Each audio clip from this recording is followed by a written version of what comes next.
કોઠારી શિક્ષણ પંચ શિક્ષણના તમામ ક્ષેત્રના માળખાનો અભ્યાસ કરીને તેમાં જરૂરી સુધારણા માટે ભારત સરકારે રાષ્ટ્રીય શિક્ષણ પંચની નિમણૂક કરી. આ પંચે દેશના રાજ્યોનો પ્રવાસ કરી શાળા, કોલેજ અને યુનિવર્સિટીની મુલાકાત લઈ વિવિધ ક્ષેત્રોના નામાંકિત વિદ્વાનો અને શિક્ષણવિદો સાથે વિચાર વિમર્શ કરી એક અહેવાલ તૈયાર કર્યો અને જરૂરી સુધારા માટે ભલામણો કરી. તો એમને લગતા કેટલાક પ્રશ્નો આ વિડીયોમાં. રાષ્ટ્રીય શિક્ષણ પંચની સ્થાપના ક્યારે થઈ? ઈસવીસન 1964માં. આ પંચ બીજા કયા નામે ઓળખાય છે? કોઠારી શિક્ષણ પંચ અથવા કોઠારી કમિશન. રાષ્ટ્રીય શિક્ષણ પંચના અધ્યક્ષ કોણ હતા? Professor D.S. કોઠારી, જેમના નામ ઉપરથી કોઠારી શિક્ષણ પંચ અથવા તો કોઠારી કમિશન એવું નામ આપવામાં આવ્યું. આ પંચના અહેવાલમાં કેટલા વિભાગો છે? 4 વિભાગ છે. આ પંચના અહેવાલમાં કેટલા પ્રકરણ અને પૃષ્ઠો છે? તો એમાં 19 પ્રકરણ અને 673 પૃષ્ઠો આવેલા છે. કોઠારી શિક્ષણ પંચે પૂર્વ પ્રાથમિક શિક્ષણ કેટલા વર્ષનું સૂચવ્યું? 1 થી 3 વર્ષ. આ પંચનો અહેવાલ તૈયાર કરવામાં કેટલો સમય લાગ્યો? 21 મહિના. રાષ્ટ્રીય શિક્ષણ પંચે સૂચવેલ શિક્ષણનું માળખું જણાવો. 10+2+3.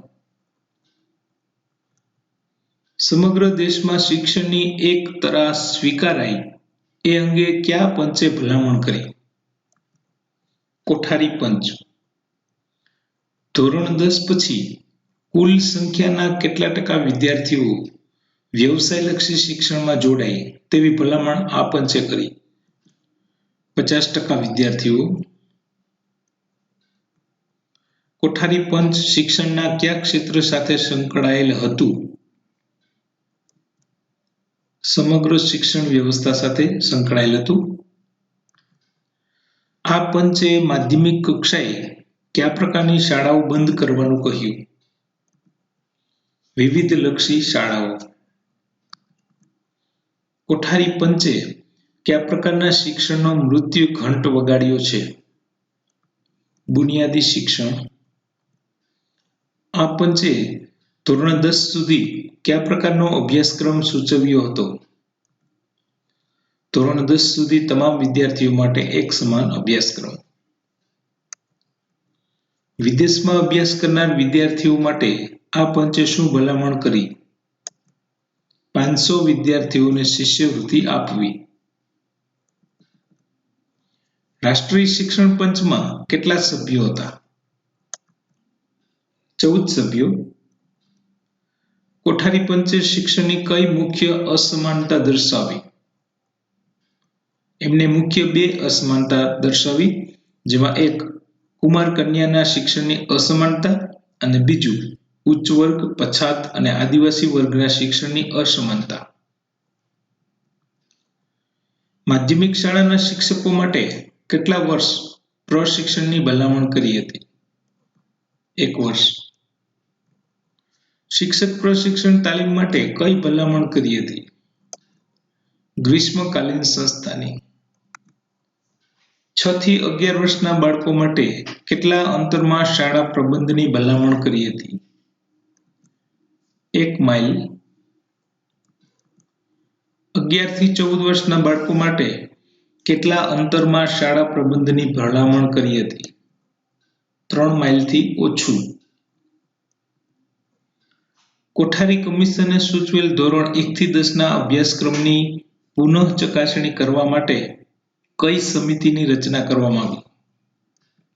ઈશ્વરભાઈ પટેલ સમિતિ. કોઠારી કમિશને ભાષા અંગે કઈ ભલામણ કરી હતી? તો એમણે ધોરણ 1 થી 4 માં એક જ ભાષા અને એ માતૃભાષા, ધોરણ 5 થી 7 માં 2 ભાષા, જેમાં એક માતૃભાષા અને બીજી હિન્દી અથવા અંગ્રેજી. ધોરણ 8 થી 10માં 2 ભાષા, જેમાં એક માતૃભાષા અને બીજી હિન્દી અથવા અંગ્રેજી. ધોરણ 11માં 2 ભાષા, જેમાં એક ભારતીય અને બીજી વિદેશી ભાષા. ભાષા અંગે આ ભલામણો કરેલી છે, જેમાંથી કોઈ પણ પ્રશ્ન પૂછાઈ શકે. કોઠારી કમિશને સૂચવેલ ત્રિભાષી સૂત્રમાં કોઈ 3 ભાષાઓ છે?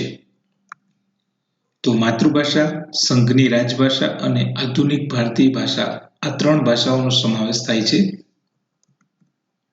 ત્રિભાષી સૂત્રમાં સંઘની રાજભાષા એટલે કઈ ભાષા? તો સંઘની રાજભાષા એટલે હિન્દી ભાષા. રાષ્ટ્રીય પ્રૌઢ શિક્ષણ પરિષદની સ્થાપના કરવાની ભલામણ કોણે કરી હતી? કોઠારી કમિશને એટલે કે રાષ્ટ્રીય શિક્ષણ પંચ. કોઠારી કમિશને કૃષિ શિક્ષણ અંગે કરેલ ભલામણો જણાવો.